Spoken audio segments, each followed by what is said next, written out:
Perkenalkan, nama saya Yunita Jengger Aziza. Saya adalah mahasiswi dari Sutikes Karya Putra Bangsa Tulungagung. Di sini saya ingin melengkapi tugas wawancara ilmu sosial budaya dasar tentang analis kesehatan. Pertanyaan yang pertama, perkenalkan diri Anda dan riwayat Anda. Saya sendiri bernama Yusril Ahmadillah Bagus Bahmudi. Sebelumnya selama 3 tahun saya menempuh kuliah di Sutikes Karya Putra Bangsa juga, dedica analis kesehatan dan mempelajari ilmu-ilmu tentang analis kesehatan yang sebelumnya saya belum pernah mengerti atau pahami. Dan untuk selama 3 tahun kuliah saya juga mendapatkan banyak ilmu juga mengenai apa itu analis kesehatan dan peran dari analis tersebut. Terima kasih. Apa alasan Anda memilih jurusan analis kesehatan ini?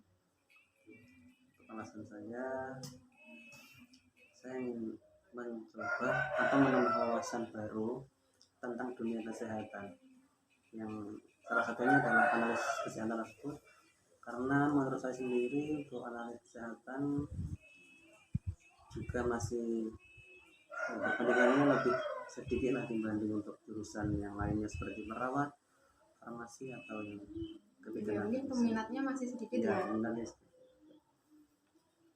Kemudian apa sih yang Anda ketahui tentang analis kesehatan itu?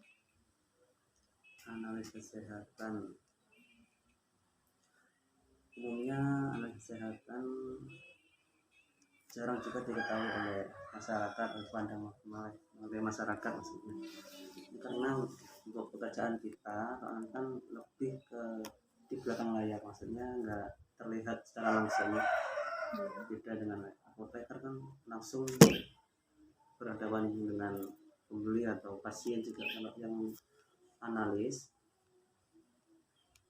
istilahnya kan jangan diketahui lah kalau nggak kita mengenalkan terlebih dahulu ke masyarakat. Kemudian jelaskan bagaimana cara kerja seorang analis. Cara kerja seorang analis yang selama ini saya lakukan umumnya juga menganalisis sampel atau berupa darah, cairan atau urin. Untuk darah sering kali saya lakukan untuk pemeriksaannya seperti untuk mengetahui TB atau tipes, dan juga untuk mengetahui berapa kadar ya istilahnya kolesterol, asam urat, gula darah dan lain-lain. Jadi cara kerjanya seperti itulah. Ya, terima kasih. Kemudian menurut Anda tugas atau pekerjaan manakah yang paling menantang bagi Anda? Dilihat dari yang terjadi sekarang ini, pekerjaan atau yang paling menantang bagi saya ya mungkin yang Anda alami lah. Paling menantang ya. Seperti mengambil sampel atau darah dari anak kecil atau balita. Yang seringnya rewel lah, disuntik nggak mau, jadi harus ekstra sabar dan pastinya juga harus bisa memotivasi pasien agar mau untuk diambil sampelnya atau minta bantuan orang tua dari pasien kecil. Berarti kita sebagai analis juga harus pandai-pandai membujuk pasien gitu ya. Dan bagaimana Anda menyelesaikan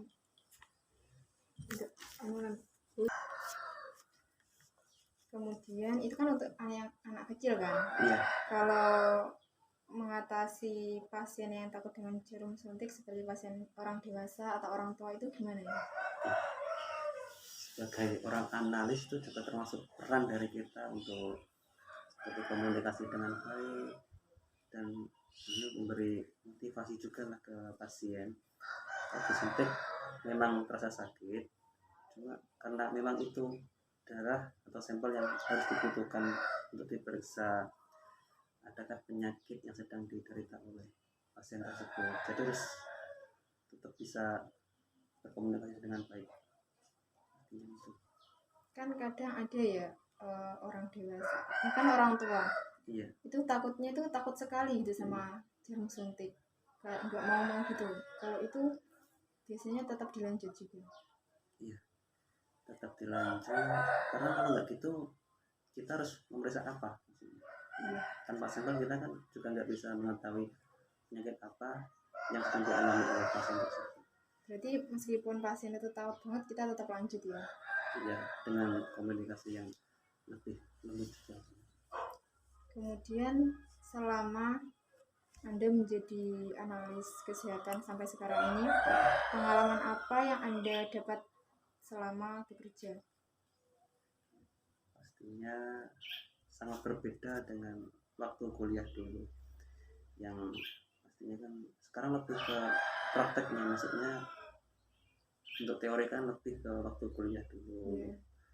Pengalamannya sekarang lebih saya dapatkan kayak oh gini tuh pasien yang dari balita lah dewasa, pengambilan sampelnya kan selama kuliah kan dia ngambil sampel teman-teman sendiri kan misalnya. Yeah. Jadi ya gitu-gitulah tetap. Tapi kalau yang selama ini beda sama terjun langsung kan, oh ini orang tua venanya gerak-gerak terus nggak kelihatan, sama yang dalam anak kecil oh gini levelnya kayak gini, jadi kita tahu. Dalam kondisi yang seperti ini, apakah ada alat teknologi yang dapat mendeteksi apakah orang ini terkena COVID atau tidak? Kan ini tuh dalam masa pandemi COVID-19 kan. Iya. Kemudian ada nggak teknologi yang dapat itu mendeteksi apakah orang ini terkena COVID atau enggak? Sekarang ini ada beberapa alat yang digunakan untuk mendeteksi dari virus tersebut atau COVID itu. Di antaranya ada rapid antibody, ada swab antigen, sama yang PCR test. Untuk sekarang ini saya lebih melakukan untuk yang rapid antibody dan swab antigen. Dan untuk mendeteksi adanya infeksi virus ke pasien tersebut bisa pakai alat itu atau swab antigen. Kalau yang caranya itu gimana ya, cara dari masing-masing alat tersebut? Untuk rapid antibody itu lebih menggunakan sampel yang darah atau serum. Umumnya diambil pakai jari atau yang di lengan vena itu yang rapid antibody. Untuk yang swab antigen itu langsung ke hidung, lubang kanan kiri hidung, diambil sampai mesofaringnya, sampai ke dalam. Itu sakit nggak ya? Kalau sakitnya sih kurang lebih kayak seperti kemasukan air waktu renang. Ada rasa tersedak juga.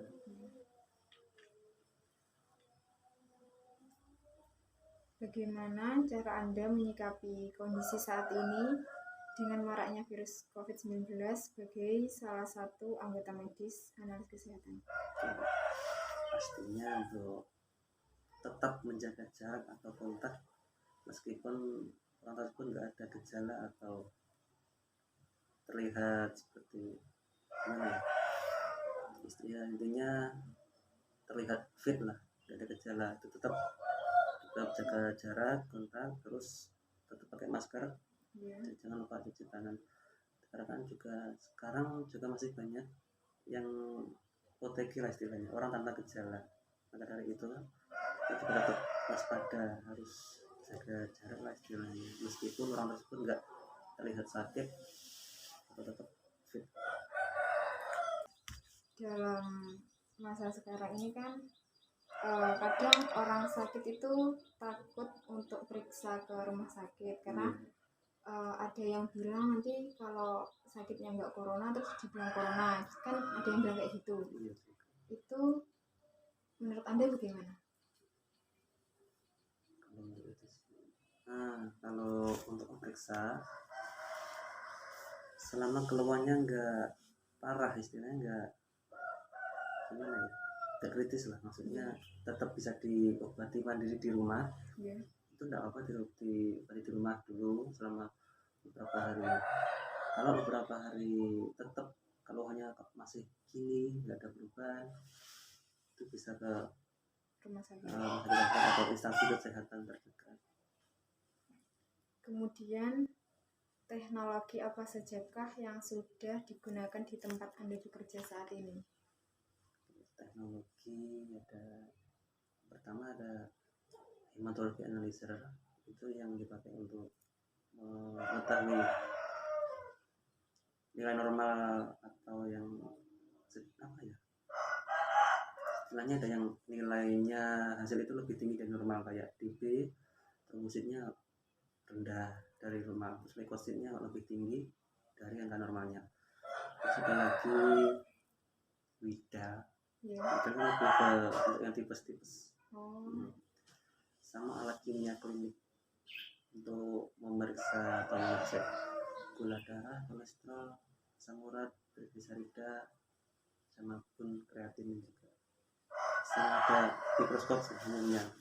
Berarti itu kan sudah menjadi untuk mengecek kolesterol, kadar gula itu kan sudah menjadi tugas dari seorang analis. Tapi saya itu sering menjumpai di apotek-apotek itu kok ada yang menyediakan cek gula darah, cek kolesterol. Ya. Kok gitu ya?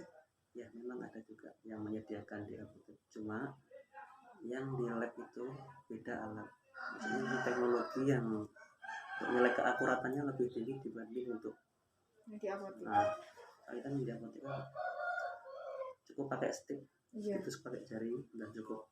Kadang juga ada perbandingan selisih nilai yang didapatkan dari hasil yang dicek memakai alat di rumah sakit atau alat teknologi yang lebih bagus lah maksudnya. Baik, terima kasih untuk waktu yang sudah Anda luangkan. Iya. Ada kurang lebihnya saya mohon maaf. Terima kasih.